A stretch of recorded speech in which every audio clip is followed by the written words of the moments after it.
इससे पहले की कक्षा में हम लोगों ने 1773 के रेगुलेटिंग एक्ट के बारे में पढ़ा, जिसमें हम लोगों ने सुप्रीम कोर्ट और अन्य प्रावधानों के बारे में जानकारी प्राप्त की।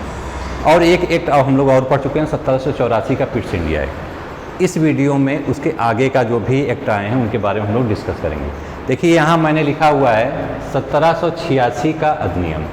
1786 का अधिनियम में मुख्य बातें ये थी कि ये अधिनियम मुख्यतः व्यक्ति विशेष के लिए लाया गया था। व्यक्ति विशेष कौन था? Lord Cornwallis.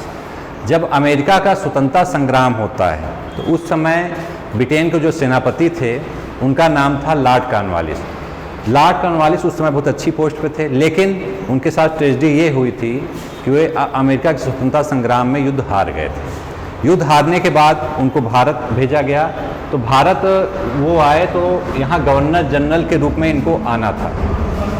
आने से पहले इन्होंने शासन के समक्ष कुछ शर्तें रखी कि मैं अमेरिका में मुख्य सेनापति के रूप में रहा था, अतः मुझे भारत में भी मुख्य सेनापति की पोस्ट दी जाए और मुझे यहाँ वीटो का अधिकार भी दिया जाए। जो भी निर्णय गवर्नर जनरल द्वारा लिए जाते हैं उसमें गवर्नर जनरल के अधिकार को बढ़ाते हुए वीटो की पावर भी दी जाए, ये उनकी शर्त थी।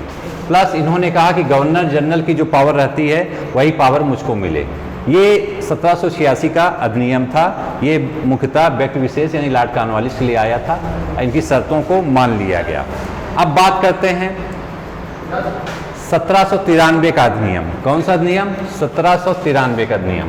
देखिए 1793 के अधिनियम में मेन बात ये हुई कि बोर्ड ऑफ कंट्रोल जिसकी स्थापना हुई थी 1784 के पिट्स एक्ट में, इसमें इस संस्था का वेतन भारतीय राजस्व से दिया जाने लगा। ये पहली बार था कि कोई संस्था ब्रिटेन में हो और उसका वेतन भारतीय राजस्व से दिया जा रहा हो। कहीं ना कहीं भारत को आर्थिक नुकसान हो रहा था।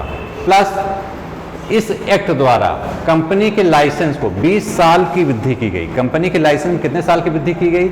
अब देखिए यहाँ हम ये समझ लेते हैं, जो भी कंपनी की लाइसेंस की अवधि बढ़ाई गई है वो एक जगह समझ लेते हैं। देखिए 1773 में पहला एक्ट आता है। ईस्ट इंडिया कंपनी पर नियंत्रण करने के लिए ब्रिटिश शासन द्वारा पहला एक्ट आता है 1773 में।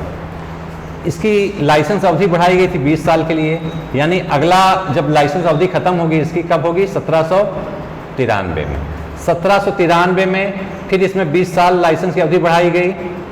ठीक है, फिर देखिए ये 20 साल की अवधि कब खत्म होगी? 1813 में। 1813 में जब खत्म होगी तभी इसको पुनः रिन्यूअल कर दिया जाएगा, यानी 20 साल फिर बढ़ा दिया जाएगा। तो ये 20 साल बढ़ के कितना हो गया? 1833 हो जाता है। 1833 में 20 साल की अवधि खत्म हो रही होती है, इसलिए इसको पुनः बढ़ाया जाएगा।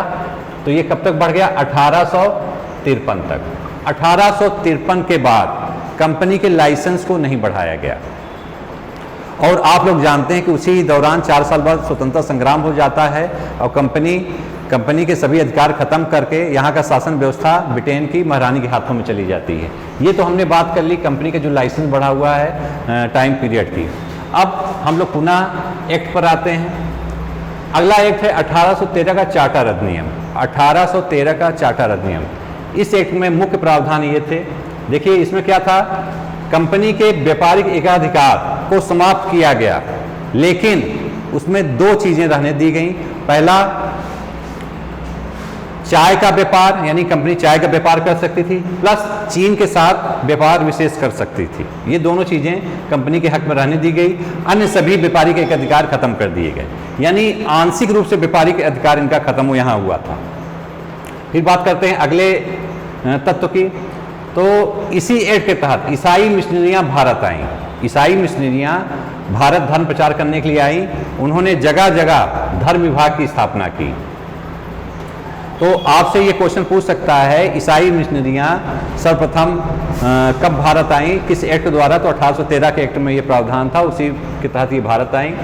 फिर भारत में सर्वप्रथम शिक्षा के विकास के लिए 1 लाख रुपया सेशन किया गया था। किस एक्ट के तहत?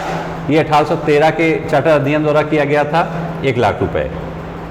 फिर 1813 के चार्टर एक्ट में कंपनी के लाइसेंस की अवधि भी खत्म हो रही थी, तो इसको पुनः 20 साल के रिन्यूअल कर दिया गया।